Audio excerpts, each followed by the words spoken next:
All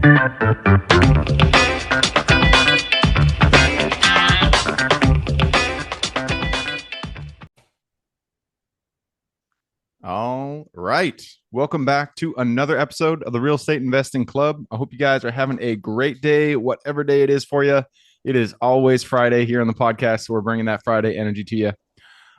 It is almost, no, we're into February now. So January has passed. We are well into the year, and I'm feeling good. We moved into our new house, and we have gotten most of the projects done. I know you guys have been kind of on the ride with me on this, but we're almost done, and so we're feeling good. It's a good day for a second reason, though, because we got Sam Morris with us on the podcast from Sunset Capital. Sam has over 23 years of experience in real estate. He's been part of over $1 billion in real estate transactions. The man has experience. He focuses on multifamily and my favorite, self-storage. So this should be a good episode. Sam, thanks for hopping on the show. Yeah, Gabe, man, thanks for having me. Excited to be here today. Absolutely. I told you before we got on here, we always like starting with stories to hear how people got started. So why don't you take us to the beginning of your story in real estate and tell us how you got here? Yeah, by way of education, I'm actually an ex-corporate banker, right? And so I actually started in the banking world, which is really kind of a unique aspect. I learned later in life, wow, this is kind of unique. Not many people did it this way because I was a grunt in banking. And really what that means is I started out just underwriting deals all day, every day for years. Nice. So I always joke because people talk about, you got to have 10,000 hours to master a skill. And if that's the case, I mastered underwriting probably by the time I was about 23 or 24 years old, because all I did for years was just underwrite deals, and all kinds of deals too, not just real estate, but all different types of real estate as well. And so I had a great understanding of the quantitative side of pretty much everything and anything real estate. And so I watched for years how a lot of these, guys who were doing these real estate deals, how they actually made their money. And I literally got to watch from the sidelines, really being the part of the largest person in the deal because we were the lender, right? And we lent typically more than 50% of the deal. So we were well informed of what they were doing, how they were doing it, and got to see it really firsthand, right? And go out to the projects and see what they were doing. And so I learned at a really young age, wow, this is something that's pretty spectacular. And I'm seeing the balance sheets personally of these guys and how they're making it, what they're making, and going, wow, this is interesting.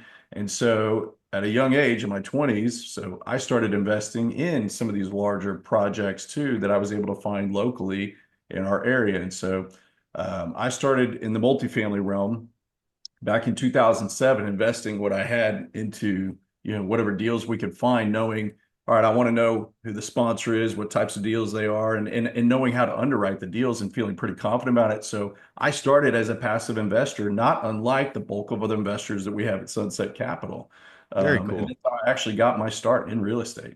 A lot of times when I have guests on the show, I always we talk about like how people get started in real estate, and I always think like I got started. I was in corporate, I was in consulting, and it had nothing to do with real estate. And I knew I wanted to get here, but it took me a while because I had no way of making money while I was kind of ramping up into real estate. And so I always wonder like what's the best way for my younger self? What are some jobs that you can get in the realm of real estate to get your foot in and then get the experience and then start to build your portfolio? Being an underwriter, that sounds like one of the best ways because you get intimate knowledge of these deals, how they run, and whether you get to understand what makes a deal, an actual deal that you should be investing in before you actually put pen to paper. So Well, and believe it or that's not, awesome. you're exposed to everything too, right? So you know what certain things cost. You know what insurance looks like. You know what taxes look like. You literally start learning all the other ancillary aspects of what it takes to, from a quantitative perspective specifically, what it takes to actually run and operate and be profitable with these properties. And was So this like it's was it a local absolutely. credit union or was it a larger It was a community bank. So I started oh a wow, community. And that's so, awesome. and so kind of fast forward, really hard to get that out, right? I became a lender and I started lending on all these things and really getting intricately involved in it. And even to today, I sit on the board of a bank, right? And so I still have access to a lot of those resources, um, financial and educational, that we still utilize today at Sunset Capital. And so, yeah, it's great. I mean, I get to sit on the loan committee at our bank, right? So the deals that are happening in our local markets, I still get to see and get the knowledge of exactly what's being paid for that property, how they're going to run it, what they're going to be doing. And so I still get to continue to grow in that education even today because I think it's invaluable. Yeah. Well, and it gives you, yeah, it gives you insight into what banks are looking for. I closed a mobile home park in, this is another one that in Pearsall in southeast or southwest San Antonio a couple months ago. And I literally went to like, I can't remember, like 40 banks or something crazy, a ton of banks, and nobody wanted to lend on it. And so we did eventually get a lender, but understanding exactly how to present your deal to banks to make them see what you see is a skill that I didn't realize is a skill. It's not. I Yeah, didn't so realize it's it's something that you should know how to do when you're trying to get debt on your properties. well, it's kind of funny, right? Because one of the things I tell people is that, in the real estate world, we have our own vocabulary. We have the way we talk to one another and we understand, our acronyms and whatever we're using, things of that nature. Well, the irony is in the lending world, they have one too. And it's different. It's a very different way of speaking, and they have a different vocabulary. And so, obviously, being able to speak both of those languages, it's quite beneficial for our company. And when we're dealing with things, in particularly in this market right now, I mean, a lot of what people have talked to me about is distressed assets, right? And I said, yeah, but the way you approach a lender, um, with the distressed asset it's a very careful thing the way you got to do it, and having a good understanding of their balance sheet, because the balance sheet in the banking world is very different than all the rest of the companies that are out there, right? You almost got to like flip everything because loans are assets and Oh, right. deposits are liabilities, and so it's a whole different world out there, and it's a heavily regulated industry, right? Yeah. So having that understanding of the pressures and the pain points that are going to be put on the lender, you go in telling them how you're going to alleviate those pressures and pain points versus, hey, let me just take this over, um, is an easier way to get them to work with you. And building those relationships over a period of time obviously can be quite beneficial, right? And so there are those levers and those pain points that you just have to be able to convey and articulate appropriately to the lender, and you can work out a lot of great deals that way. But the same goes for the way if you're asking for money and getting them to partner with you, um, and letting them know that, hey, this is a relationship, this is a partnership, this is what we want to do, and here are the things that we're going to do. This is what you can expect out of me, and being able to be transparent and communicate that way. It could literally take a no to, yeah, I think we can probably figure out a way to get this done because of the way that you guys operate. Yep. Yep. It all always goes back to relationships in real estate, especially long term. If you can get a deal done with a small bank, they're reticent at first. They're not sure. You show them what you see, you show them your vision, and they finally get on board. That next deal, once you perform on that property, on that deal, the next one after that will be infinitely more simple, more easy. They'll be willing to work with you because they've seen your performance. They see how you run deals, how well you communicate with them, that you're paying your loan on time. And so it just gets easier. And that's both on the capital side and the debt side. I'm just Correct. having, capital investors that once you give them a return on their money, they're going to be like, all right, you did it once. Let's do this again. That's right. That's right. So I know capital raising is one of your strengths. I do want to get into that. Before we get there, let's finish up your story. You talked about in your 20s, you invested as passive in passive investments because you were doing all these underwritings. You understood what the good sponsors were, who were in the market that were good sponsors, and you're investing in their projects. At what point did you jump and start to do your own projects? Yeah, so I jumped actually kind of fairly early while I was still in banking to start doing asset management, right? And so what I would do then was I would go and asset manage the deals and bring the equity associated with it because of relationships that we had built up and over that time frame. And so I started doing that. I want to say in 2012. And so, it was a minute ago, and that's when we started doing kind of our own deals, and it was partnering with the right sponsors to be able to do that.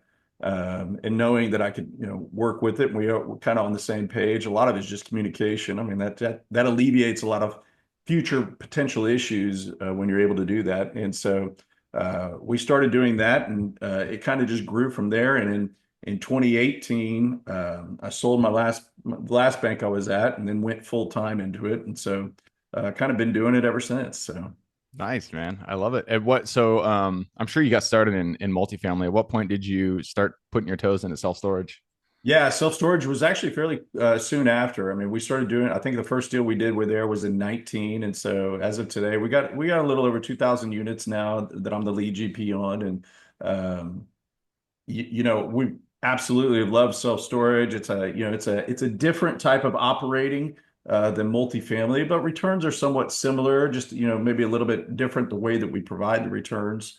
But it's actually been a great business for us to be in, and we have a great partnership with our property management group that we deal with there. And so it's been a great run for us so far with that, and we can actually see more and more opportunities both on the self-storage side and the multifamily side, really this year and on. I mean, we see a lot of opportunities. It's just we still have bid-ask spreads that are a little bit different than what we're wanting. So you just got to churn through a lot of deals to be able to find that one that really works for you.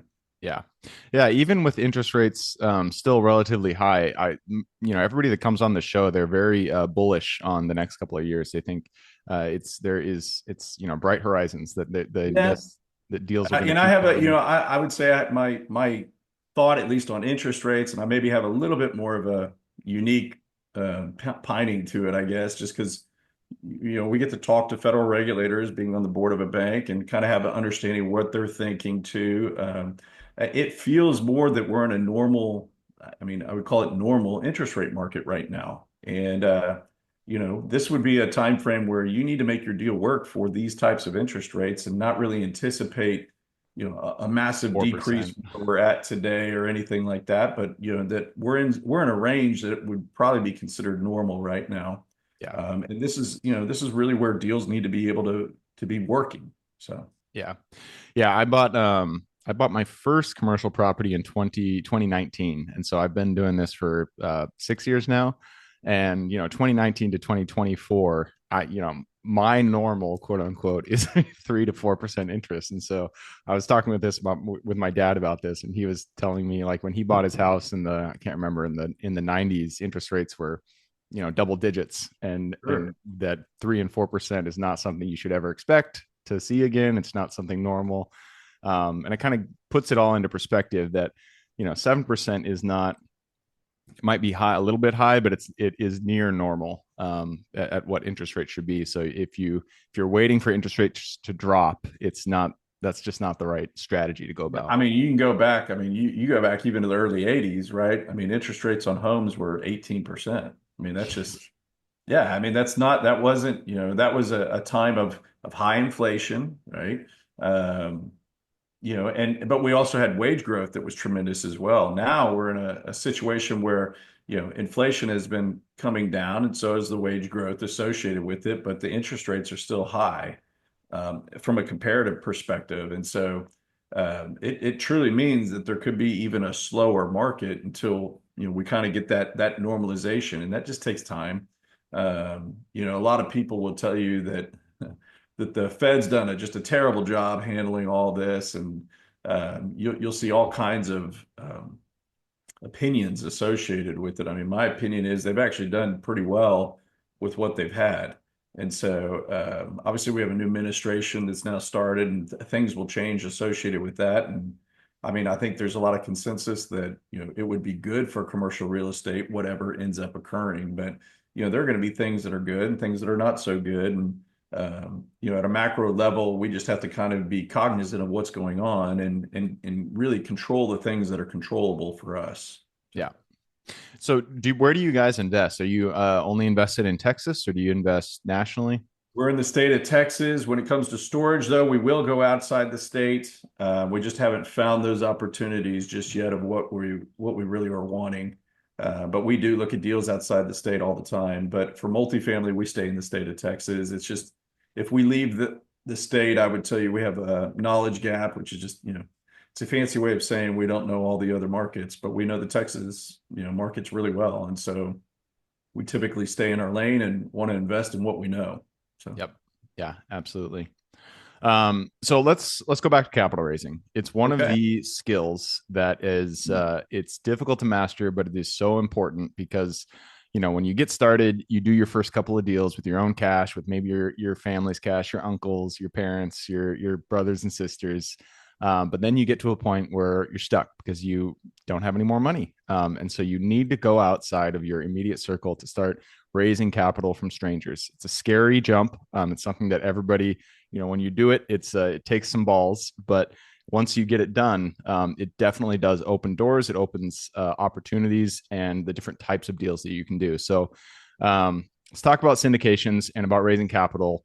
What are the steps and the things that once you got through it, you realized are the kind of catalysts to allow you to raise for bigger deals?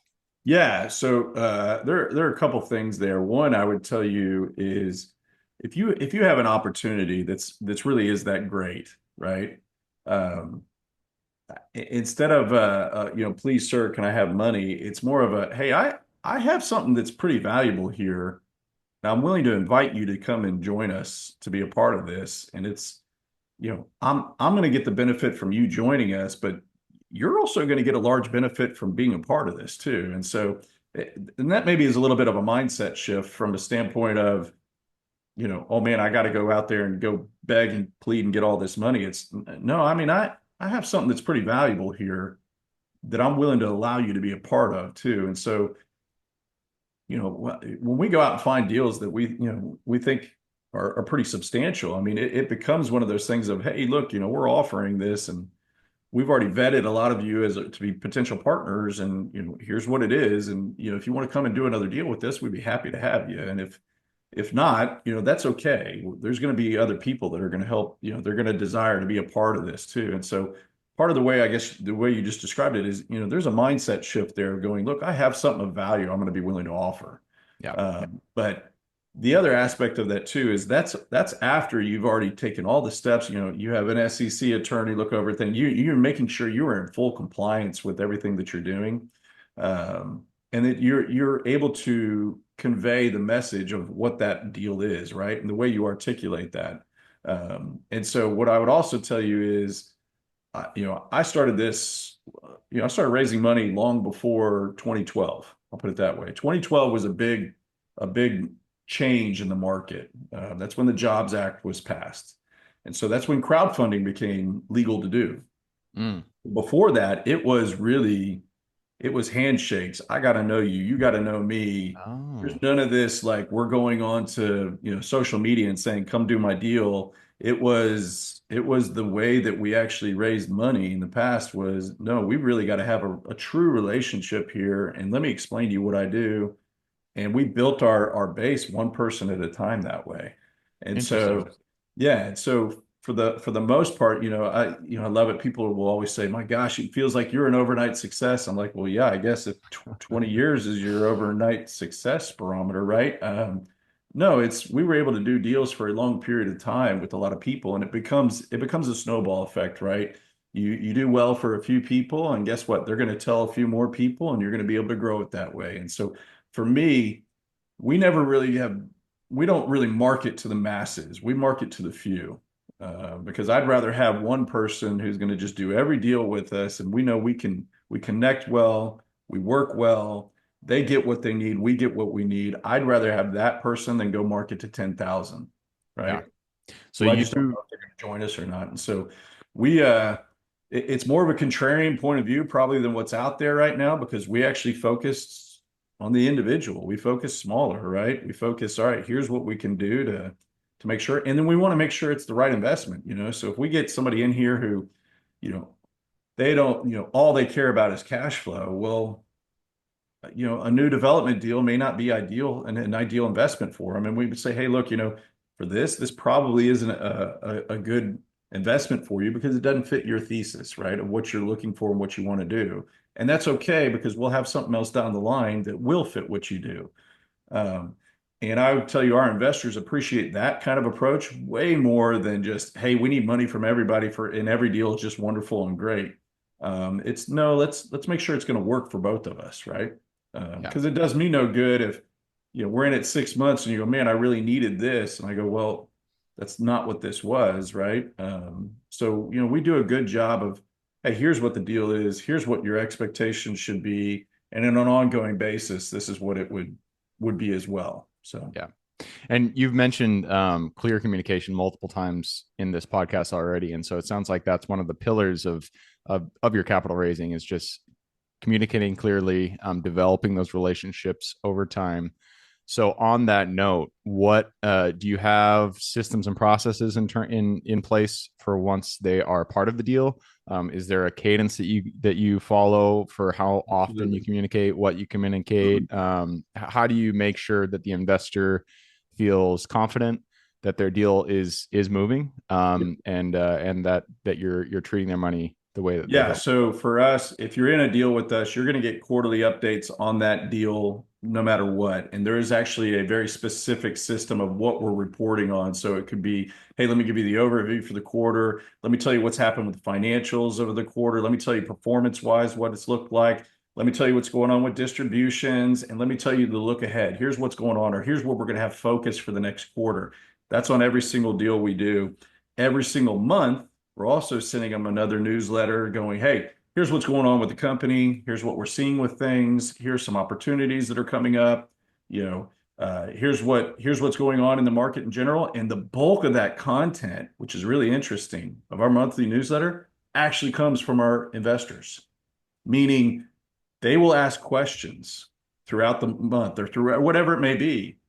And we answer it in the newsletter. And the reason being is if somebody has a question, it's more than likely somebody else in the platform has that same question. Mm, And it can be from the very specific to the very broad and obscure. I mean, it really runs the gambit. And like an example of that would be, we may have somebody who says, hey, talk about rental rates in the Dallas Fort Worth market for Q3 for B class properties in right. multifamily. Like, that is very specific question, right? They want to know the answer of something very specific. And what we do is we can go to our sources and go, hey, here's what that looks like. And then we cite it, right? So this is from CoStar, this is from, whatever, this is from Yardi, whatever it may be, and go, here's what they're saying this is. So it's not just me saying it. To like some of the more obscure, like we had one a while back, and it was, hey, the Astros are in the World Series. What is the economic impact of that for the city, Houston? When they come play a game, tell me how much money. And there was answers to that, and I laughed because we have a base of Houston investors. I'm actually curious about that answer. I'm sure they'd want to know what that is, and so we literally looked it up and said, "Hey, when a World Series game is played in Houston, here's the economic impact, and here's kind of how it's broken out." And we cited the sources for it, and so it kind of it runs the gambit is what I'm saying. I mean, obviously we try to keep it very much real estate focused. um, So you provide company and market essentially updates monthly, and then deal specific updates quarterly. every quarter, and Um, then when something occurs too, so yeah, we're in Houston, Texas, Fire, yeah, hurricane comes flood, through, yeah, right? I'm going to give you an update. Hey, the property was good, or hey, the property took damage. Here's what's going on. We think we're going to have an insurance claim, or hey, this was, we have $100,000 in damage. Here's what we're going to do to fix it, and here's the timeline associated. So we're going to give them updates associated with it. Or hey, we just had a freeze, guys, that was unlike anything. This all the property pipes had burst. 12 pipe breaks, and we have 3 units down now so we will give them updates associated with it. And then we'll tell them the wins too. Hey guys, look, we just hit 100% occupancy on this deal, right? It's amazing. We're going to have another push now up at it, and it's in accordance with what we told you about typically in the quarterly. We're going to actually do more rental rates increases or something of that nature. Or hey, you can expect a larger distribution, for this next quarter, whatever it may be. So there'll be updates along the way as well. Got it. Um, So do you do any one-on-ones, any webinars, things where it's interactive where you're actually speaking with them, or is it mostly kind of text-based communications? No, absolutely. As a matter of fact, we do a lot of different things with the investors that are, I would say, smaller in nature, more intimate type setting type things. Say going out to dinner or whatever it may be, where this is how we continue to cultivate the relationship. We've done things where it's like, you do a happy hour and you invite all the investors, and all of a sudden you'll have 100 people show up, and the reality is, I'll talk to, maybe Five of them, yeah. 50% of them, right? And they'll get 30 seconds of my time for that day, right? And so there's not there's not a whole lot of value associated with that, but there is when, we did one just the other day where it was me and three other guys, and we were on a boat fishing for 4 hours, and it was, man, we got a lot of things talked about in that.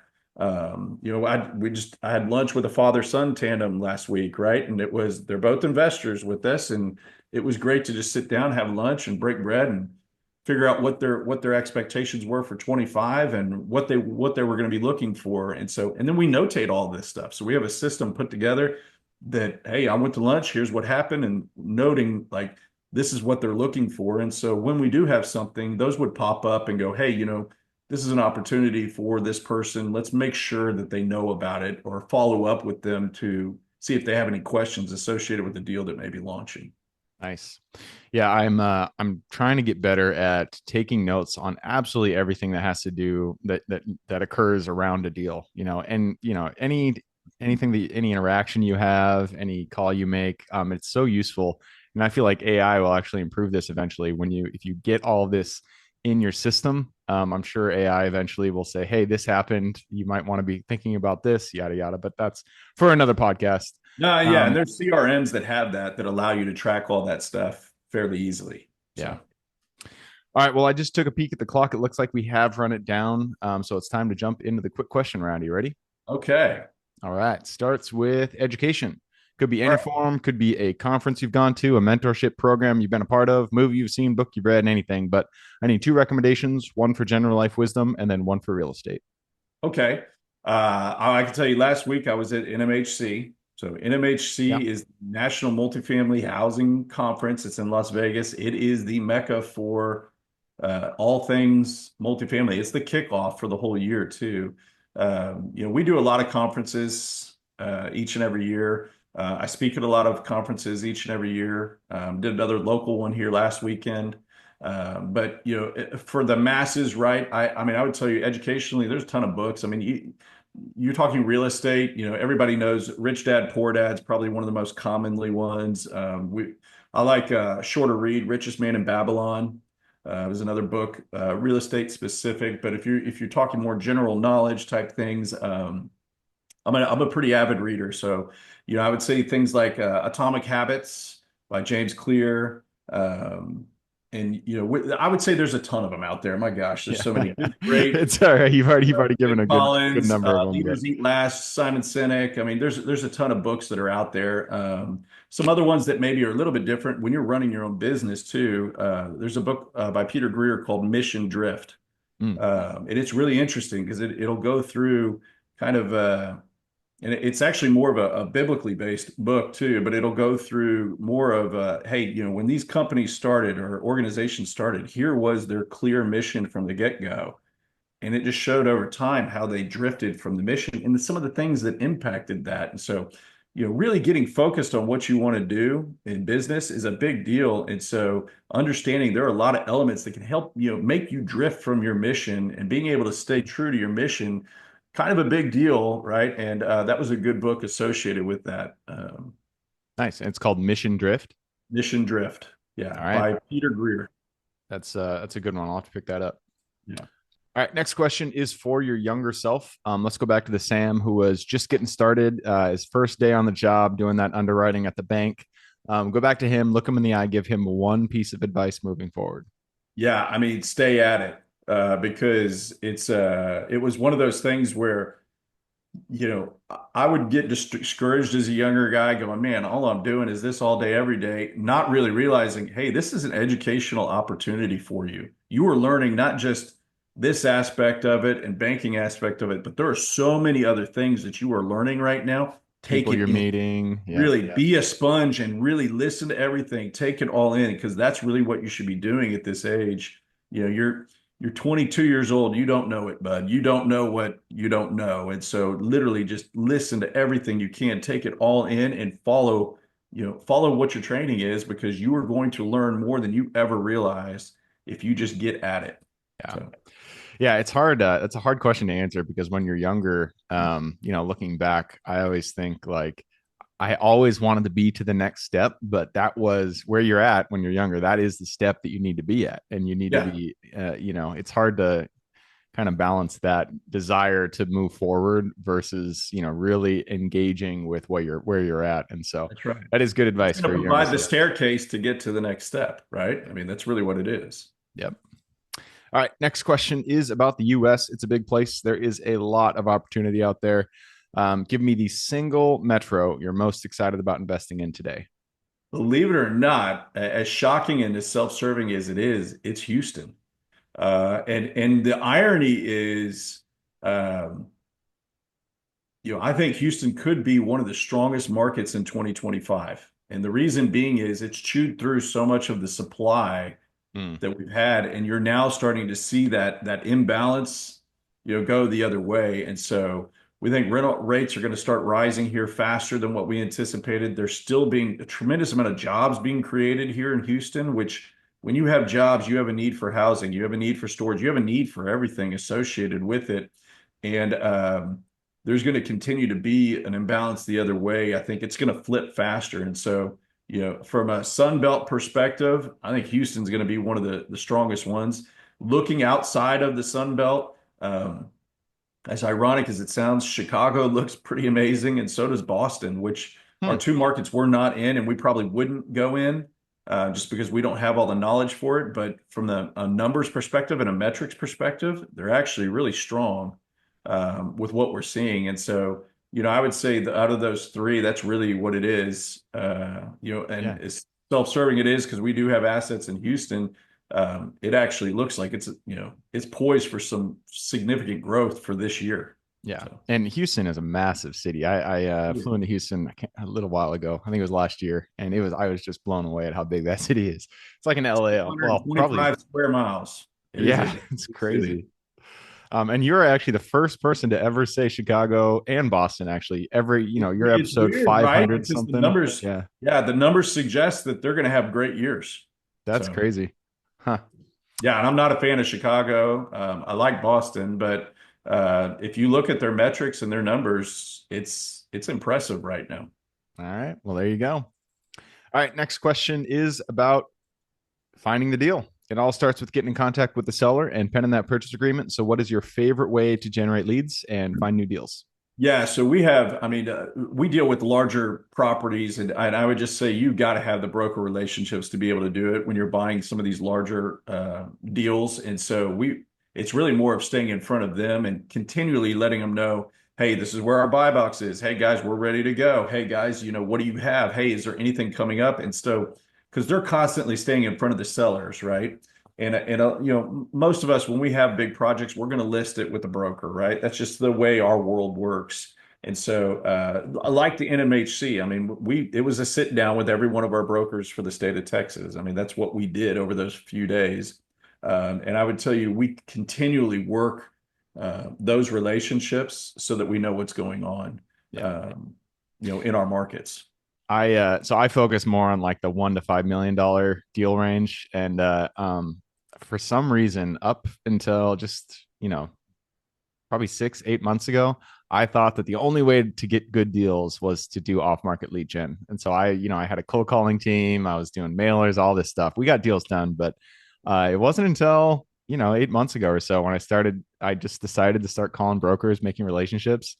And I'm now a convert. A convert. I mean, brokers are obviously that's their job to go out there find deals. But I think, broker relationships I now understand are so important. I should have understood this before, but they're out there, they're making the relationships, and so it's so easy. You don't have to hire a cold calling team. Just go out there and have some drinks with some brokers, get them lunch, And it's a lot more fun than hiring a cold calling team to go get Well, and they multiple want to know customers. you. Frankly, Yep. they want to know you, what your parameters are, what your buy box is, because, and the consistency of the follow-up associated with them allows you to be top of mind with them. And so, yeah, I mean, I would tell you in some cases, we're probably pretty annoying to some of our brokers because it's, hey, I know it's been 45 minutes since we last, has You got anything else anything yet? come up, right?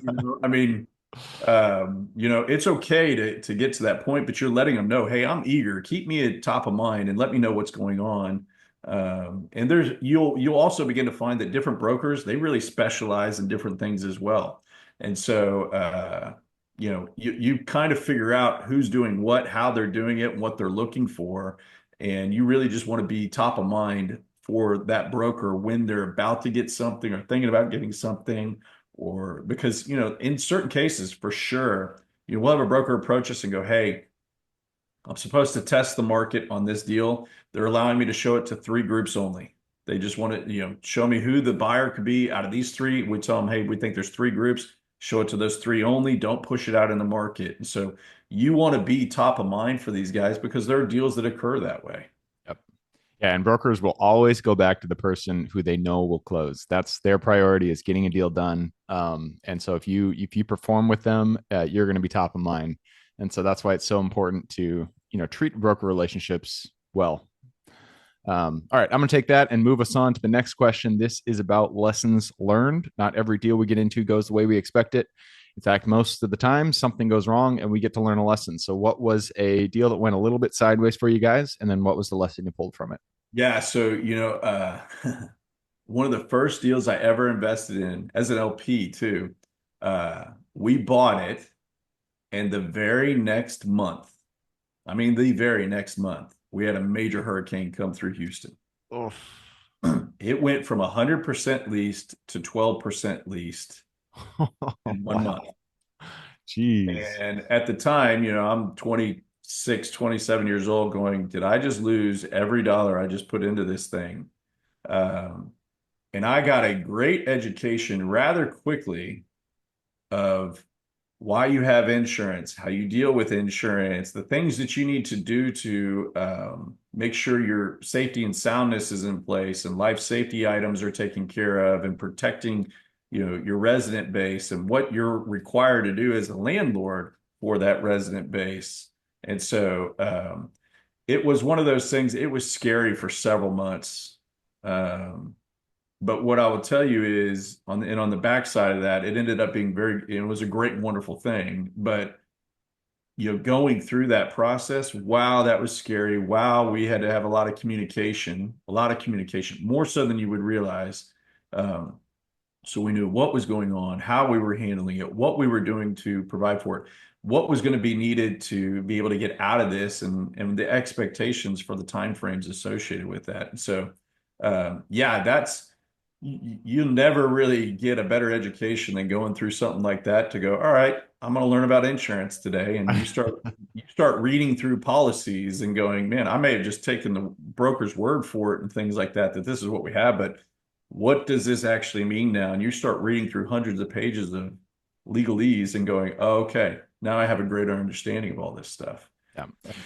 Yeah, that is it's funny. Like I recently went through my first insurance claim. There was a fire, and it you don't, just like you said, you don't realize how important insurance is until you have to go through it. And so it's a really difficult thing. You don't wish it upon somebody, but it is such a good lesson to learn. It's such a good educational experience to have to go through that. It makes your underwriting, your understanding of a deal in the future so much better. So yeah, I mean, difficult time, but you got the lesson, and I'm sure you look at your insurance policies a little bit differently now after you've gone through that experience. And operationally, right? The things that we do. All right, hey, a storm's coming. Our standard operating procedure, gutters clean, drains cleared out, debris removed, things hatch, batch, locked down, right? Laundry rooms closed up. Everything that you do, you go, all right, these are the steps we now take to protect ourselves from, further damage that could occur associated with it. Yep, absolutely. All right, that leads us to the very last question. This is for the listeners. You've given us a lot to think about. I'm sure people want to reach out, get in contact with you. This is a two-parter. Where can they find you? And then what can they expect when they reach out? Yeah, so easiest way to find us is to go to our website, which is sunset-capital.com.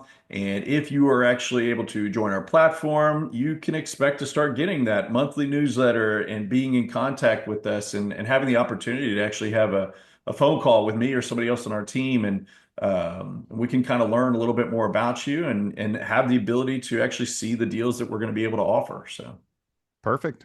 yeah. All right. Well, I will put that link in the show notes. So if you guys want to reach out to Sam, all you got to do is just click the little more in the description. It'll pull down that full description in there. You can find his link. All right, man. That wraps Dude, it I up. appreciate it. Yeah, Thank you man. very much for hopping on. All right. For everybody who's with us today, thank you guys for showing up. You are the reason we do this. So if you guys have any questions, reach out to me, Gabe at the realestateinvestingclub.com. If you guys want to support the show, just leave us a review. Other than that, I hope you guys have a great day. Keep rocking real estate, and I look forward to seeing you on the next episode.